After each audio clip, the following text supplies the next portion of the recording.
Alright, YouTube. So it's been quite some time since we actually got together.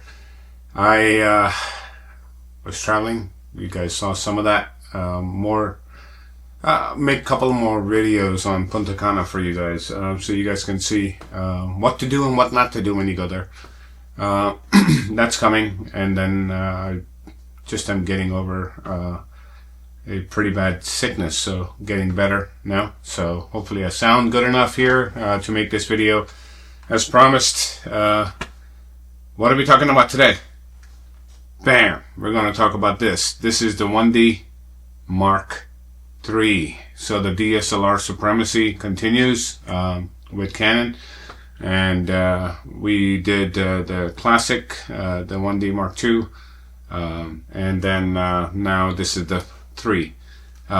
This one has taken a little bit of time because it is actually one of the most highly contested cameras of all time in the DSLR professional realm of things. So why is that? Apparently Canon had to issue a recall on the autofocus on this when it came out. There were some people that had issues with them. Mine did not, but apparently there was a batch of them that had it, and it wouldn't focus right, or something was just didn't happen right. It happens. It's not like they can just throw a firmware update very easily and fix it. They had to send it into the Canon service center back then, and then the service center would do it. It's not the same as what they do today. So very different time, different world, right? This has been around for a long time.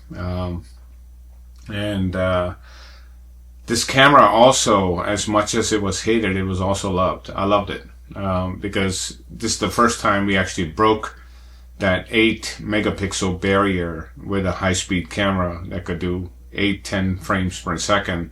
And it's about 10 megapixels for this. Highly used for Olympics, other things that are out there.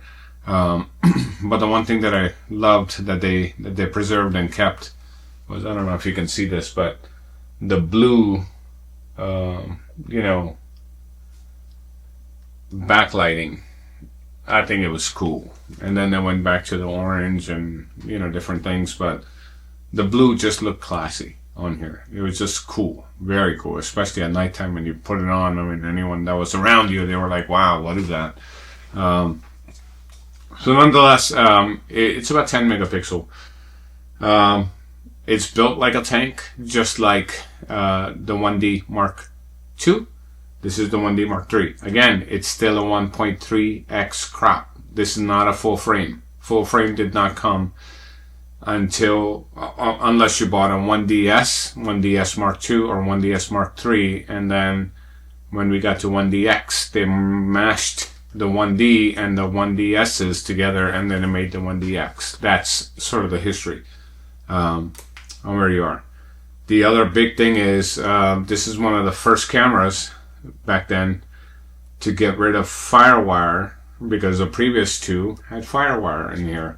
And now you actually have the first gen of USB in here, and you could do a few things, especially with I think the lens registration and things like that on your computer using the Canon native app. It would do that, which was DPP and those kind of things in there. So your standard studio flash, all kinds of different things, that's all there. No change, no difference there. The other big thing that this particular model had, that one of the models I mentioned in the last video, which was a 1D Mark II N version, which actually had the bigger screen. Well, on the 1D Mark III, that bigger screen became standard. And this became the new menu system for Canon for a long time to come. Some of these things still look the same today. It's been a while, right? Pretty amazing. So this camera did a lot for Canon and actually put them in some unfavorable positions, some favorable positions. I do know some people that had jumped ship to Nikon at this time when this came out, and they just couldn't wait for Canon to fix it. They were just freaked out because they couldn't tell whether their camera actually had a problem with it. I shot mine, they were perfectly sharp, they look good. I didn't have the problem apparently, so maybe I just lucked out. But if you didn't and you jump ship, then you jump ship. But after this, when they went to the 1D Mark IV, there was nothing touching it. The Canon system at that point. That's when they really took off big time. But when you talk to people about the 1D Mark III, it's the most debated, the most argued about camera out there. To me, it's a beautiful camera. It has a beautiful sensor, colors, and I think I have a print over here. I'm gonna walk over to the printers and grab one. Here's a print from it. I shot this with this camera and this lens. This is the 85 1.2. This is shot at 1.4. So, living proof, printed big, no problems whatsoever. 10 megapixels, plenty, right? No big deal. Many of you get excited about a few things, and one of those things is the shutter sound. So I'm gonna kind of analyze your taste buds a little bit with that, and then we'll come back and wrap this video up.